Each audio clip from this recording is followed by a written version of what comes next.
لو بتحبوا السمك المقلي المقرمش اللي لونه ذهبي ومش بيتحرق، وكمان طعمه لذيذ جدا جدا ويجنن، والقرمشة بتاعته كده واو، ولونه الجميل ده، وسر القلي اللي الزيت بتاعه عمره ما يتحرق، وكمان ريحة البيت مش هيبقى فيه اي ريحة زفارة ان شاء الله.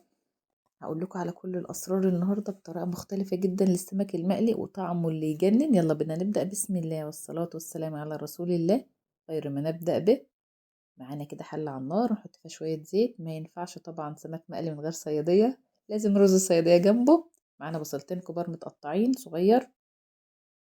أول ما الزيت يسخن جدا هننزل بالبصل بتاعنا ونفضل نشوحه لحد ما ياخد لون ما قبل الحرق. قبل ما يتحرق بشوية نطفى نحط المية بتاعتنا. خلاص كده ننزل بكمية المية قد كمية الرز بتاعنا. نحط ملح وشوية كمون وشوية كزبرة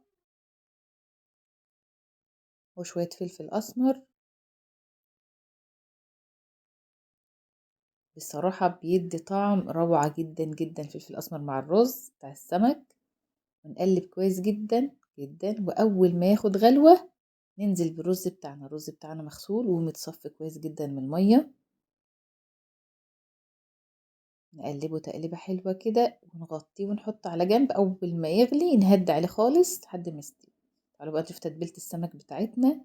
معانا هنا معلقتين توم كبار مهروسين، ومعانا ليمونة كبيرة، لو ليمونة صغيرة اعملوا ليمونتين ونعصرهم كويس جدا جدا ونشيل البذر لانه لو جه في السمك مر جدا. بس كده. تعالوا بقى نحط البهارات بتاعتنا. ملح وشوية كمون وشوية كزبرة وشوية بابريكا، ولو حابة تضيفي شطة ممكن تضيفي.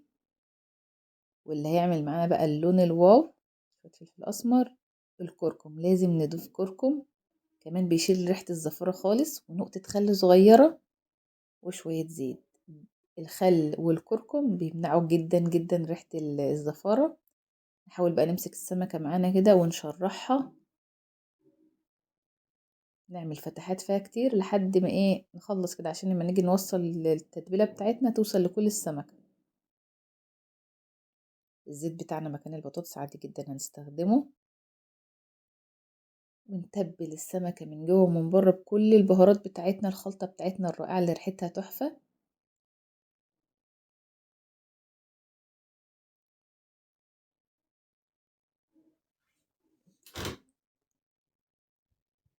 وأول ما نخلص كل الكمية بتاعتنا يلا بقى نتبلها. لأول مرة تتابعوني ده مطبخ سعاد، اشتركوا في القناة وفعلوا الجرس عشان يوصل لكم كل جديد، واللي ما اشتركش يشترك عشان القناة تكبر بيكم. واعملوا شير كتير كتير عشان الفيديوهات تترفع. معانا دقيق مش فيه أي بهارات، ومعانا مية ساقعة ساقعة جدا علشان تعمل كفر تمسكه على السمكة ما ينزلش معانا. هنحطها في الدقيق كويس قوي، وبعدين غطس سريع كده ونطلعها من المية، ونرجع تاني نحطها في الدقيق ونضغط كويس كويس كده عشان يمسك فيها زي ما انتوا شايفين كده. وفي الاخر نحاول نخبط عليها كده تنزل كل الزيادة اللي فيها. لسه مسخنش، استنى شوية. اول ما يسخن ننزل في السمك.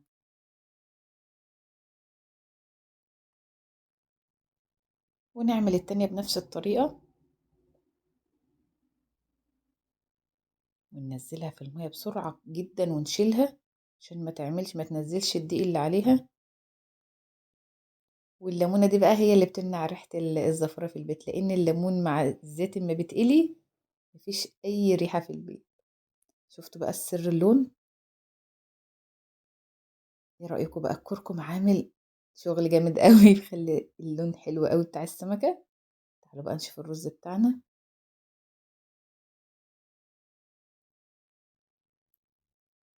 والرز بتاعنا استوى والسمك بتاعنا واخد اللون الجميل التحفة، والقرمشة بتاعته بجد بجد لذيذة. يعني نفسي تيجوا تشوفوه.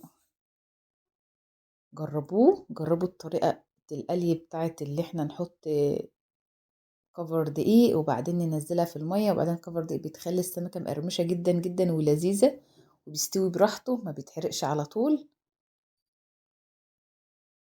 جربوه كده وقولوا لي ايه رأيكم في الطريقة ديت. والرز بتاعنا خلاص، والزيت بتاعنا لسه لحد دلوقتي محافظ على لونه. تعالوا بقى مع بعض كده اوريكم الرز كده مفلفل وجميل قوي، احلى من المطاعم كمان. والسمك بتاعنا مقرمش ومن جوه مستوي وابيض وحاجه لذيذه جدا، بس سخن جدا. جربوه وقولوا لي ايه رايكم فيه، واشوفكم تاني ان شاء الله في مطبخ سعاد في وصفه جديده. شكرا من قلبي لكل اللي بيتابع الفيديو للاخر.